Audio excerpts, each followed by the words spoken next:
31 de maio de 1911. O segundo navio da classe Olympic está finalmente concluído após 2 anos de construção. Ele estará pronto para sua primeira viagem um ano depois.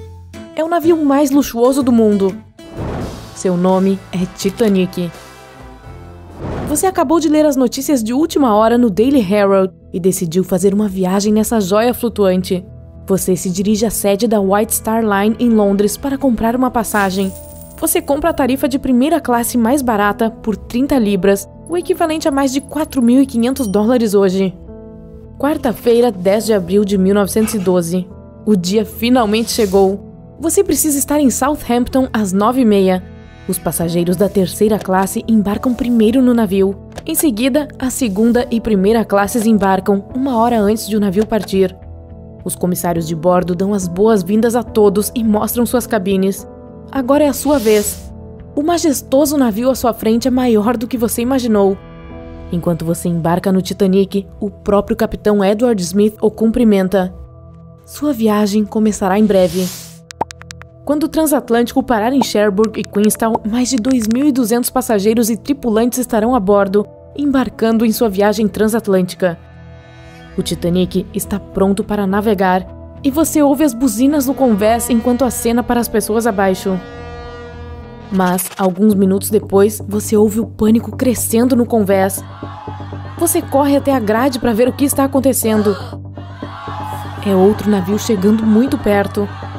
A lateral dele diz SS City of New York.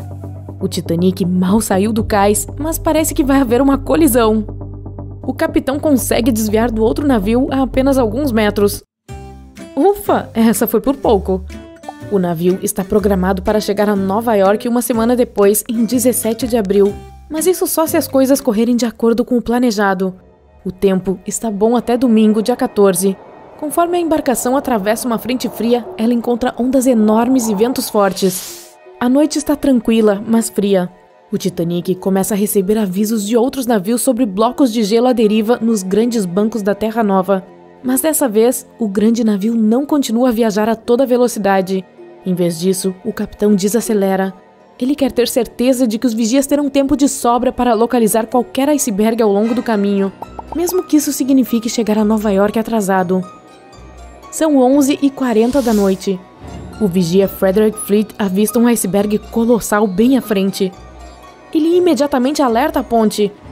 O primeiro oficial diz ao piloto para contornar o iceberg, e os demais membros da tripulação devem desligar os motores imediatamente.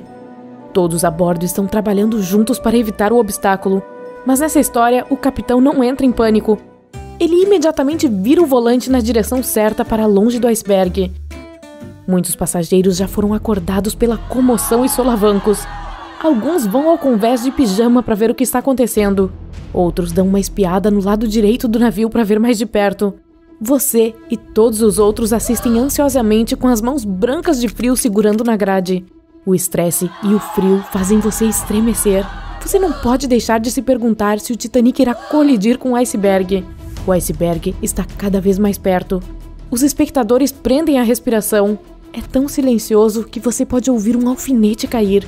E então, com apenas 1 polegada de distância, o navio navega lentamente pelo monstro de gelo. Não houve contato. Nenhuma lacuna aberta no casco, com centenas de metros de comprimento, que permitisse que a água inundasse os compartimentos inferiores. Todos começam a bater palmas e se abraçar. Depois de fazer todas as verificações necessárias, o capitão anuncia oficialmente que está tudo bem. Ele convida os passageiros no convés a entrarem e tomarem uma xícara de chá quente antes de voltar para as cabines. Você segue o grupo e vê o capitão saindo para relatar o incidente. Ele também alerta outros navios no Atlântico Norte para desacelerar e ficar alerta. Entre esses navios está o Carpathia. Não, ele continua em seu curso. Não há necessidade de resgatar o Titanic essa noite. O RMS Titanic finalmente chega ao seu destino em 17 de abril de 1912. Ele está 8 horas atrasado, mas está a salvo.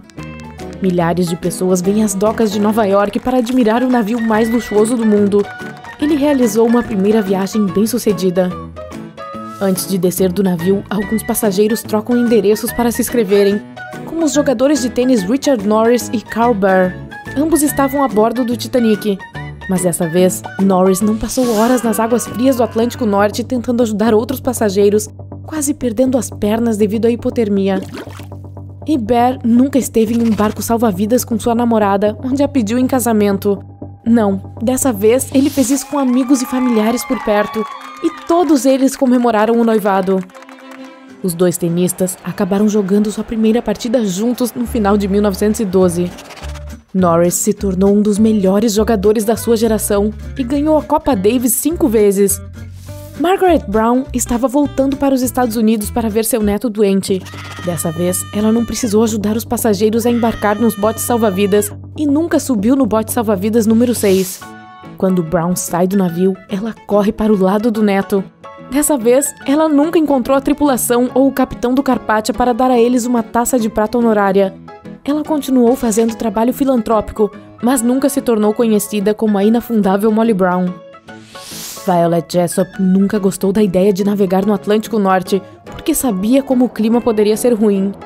Ela foi cautelosa, tendo sobrevivido a um acidente alguns meses antes ocorrido com um navio irmão do Titanic, o Olympic, mas seus amigos a convenceram a se juntar à tripulação do lendário navio.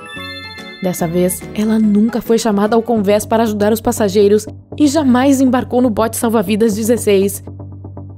Violet continuou trabalhando no Titanic até se aposentar, ou seja, ela nunca foi contratada como enfermeira do Britannic.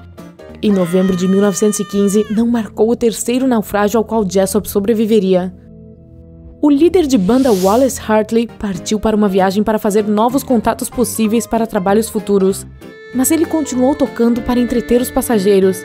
Dessa vez, ele nunca tocou música para uma multidão em pânico enquanto o navio estava afundando. Ele sobreviveu. Ele vai para a casa da sua noiva, se casa e começa uma família. Wallace continua entretendo as pessoas na travessia do Atlântico Norte. Dessa vez, sua noiva de luto nunca recebeu seu violino e a memorabilia histórica do Titanic nunca foi vendida em 2013 por $1.700.000. Burt Main conheceu o amor da sua vida, Quig Baxter, em Bruxelas, enquanto ele estava viajando com sua mãe e irmã. Baxter queria levar Main consigo, então reservou secretamente para ela uma cabine com o nome de Sra. de Villiers. Dessa vez, ela nunca teve que guiar sua família até um bote salva-vidas. Sua família conheceu sua namorada quando eles saíram do navio e não no bote salva-vidas 6. Dessa vez, Baxter sobreviveu. Ele voltou para o Canadá com sua namorada e ela nunca voltou para a Europa sozinha. O sobrinho de Maine nunca encontraria uma caixa de sapatos em seu armário com memórias do Titanic. Dorothy Gibson estava jogando bridge naquela noite com alguns banqueiros de Nova York. Quando voltou para a cabine com a mãe, nunca ouviu aquele barulho longo e assustador e nunca entrou no bote salva-vidas 7. E em maio de 1912, ela não estrelou um filme sobre como sobreviveu ao Titanic, porque não houve acidente para sobreviver. Ela fez grandes coisas e acabou se mudando para a França com sua mãe. Nessa história hipotética, o Titanic continuou a ter uma carreira de sucesso. Foi o navio mais luxuoso por muitos anos. Fez a travessia do Atlântico Norte inúmeras vezes e entregou passageiros e correspondências aonde eles precisavam. Após 25 anos em serviço, o antigo navio foi descartado.